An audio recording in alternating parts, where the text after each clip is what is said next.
Hello chess people, welcome back to another video.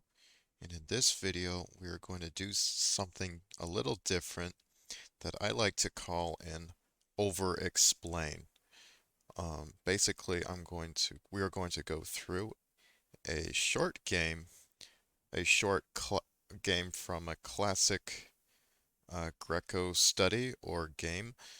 Um, if you don't know who Greco is, he was an Italian um, chess player born in around 1600, and he is considered the world's first professional chess player. And he was um, and there's about 78 games that were recorded by Greco, and they have influenced modern chess to this day. Um, so Greco always plays against anonymous opponents because all of his opponents were very wealthy, influential people or monarchs. So he didn't want to write, so it was kind of unsportsmanlike to write the name of the loser unless he wanted the some nobility to execute him. um, and yeah, it was just pretty poor form to write the names of the losers. Um, unless you had some sort of death wish. So, without further ado, let's begin.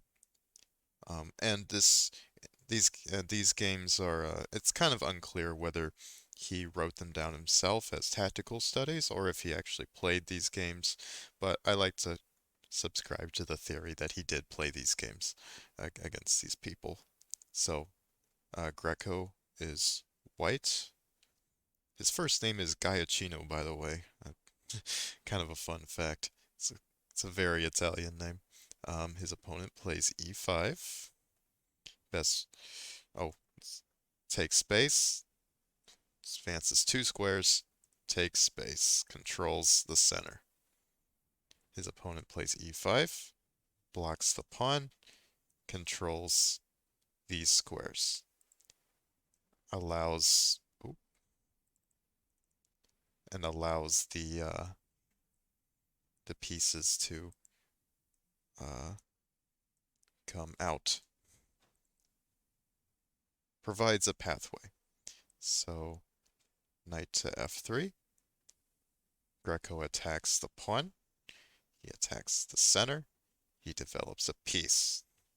Best move on the board, basically. And his opponent plays f6. Alright, this is probably the worst move on the board. It defends a pawn in the most rudimentary, backward, barbaric way you can imagine. Um, and this move also has downsides. For example, this diagonal is very weak and can be exploited. This diagonal will also be very weak, so there will be light squared weaknesses. And Greco responds in kind by captures the pawn. He sacrifices the knight to gain a tactical advantage. And the tactical advantage will lie on this diagonal and this diagonal. So we play the opponent captured with the pawn. F takes e5. Only move really. Gotta pretty much just accepts the sacrifice. It's actually a little better just to let um, the knight go back. Honestly, I think according to the computer, it's actually better to just not take the knight. Yeah, I just play Queen e7.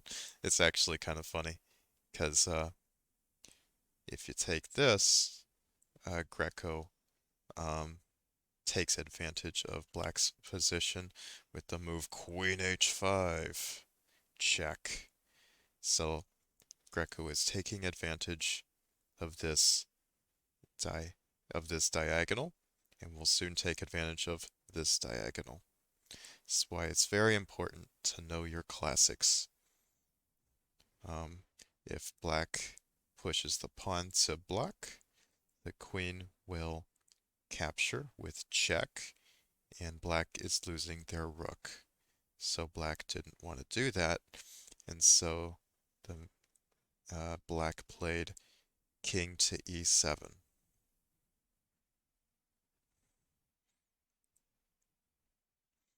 Um, White responds by capturing the pawn with check. Whenever you can find a check, it's usually a good idea to consider it. This is also a capture and a check, so it does two things. This is the only move, king f7, and then white develops pieces, develops all their pieces, or develops the bishop, attacks the king. The king's safety is very rough now because um, you can't really get any pieces out when your king is under attack, right? So that's why Greco sacrificed the knight for a tactical advantage to try for a quick checkmate. King g6, it's the only move, and white checks the king again. It's a good idea to look for checks in positions like when the enemy king is on the run. Um, because a lot of if you can force your opponent to make a forced move, such as the last three of black's moves, you are going to be in a good position to win the game. Um, White plays d4. First of all, it pushes the pawn two squares. It attacks the central squares, and it's also a discovered check on the king. And notice how black does not have any more squares to go to, so black must block. Very good. It's a good idea to look for checks when the king is on the run. Greco plays h4. He is pushed his pawn two squares. He attacks the pawn and takes advantage of this pin that the bishop is putting on this pawn and the king. Um, for right now, black is just lost. He's just lost. Um, very little they can do. So black plays king g8. Um, Black really doesn't have anything much else to do in lieu of bishop captures g5, which would have basically just ended the game on the spot. White plays queen to f7, check. Black goes back as this checks the king, forces the king this way. Um, Basically, not allowing any of black's pieces to resist. Black plays king h6. It's the only move. And finally, white puts the last move, the cherry on top, with a nice capture here. It checks the king this way, and the queen cannot capture here because there is a rook checking the king this way. So that was the game, uh, or game slash composition by Gioachino Greco around 1620. Um, I urge you to look at Greco's uh, games because there's a lot of opening tricks and traps that you can employ in your own games that I think are quite instructive.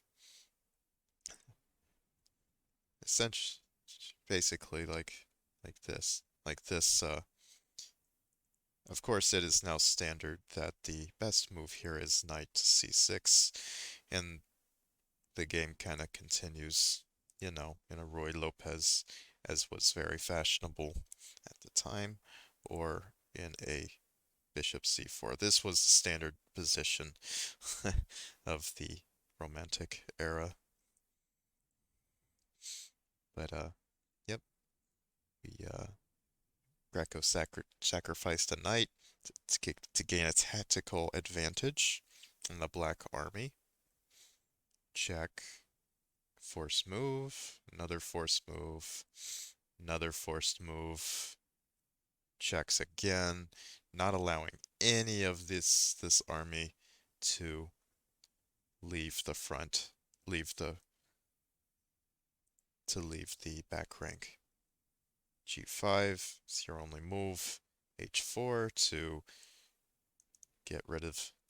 take advantage of this pin. Black runs, but the running is in vain as Greco gives a nice pawn checkmate.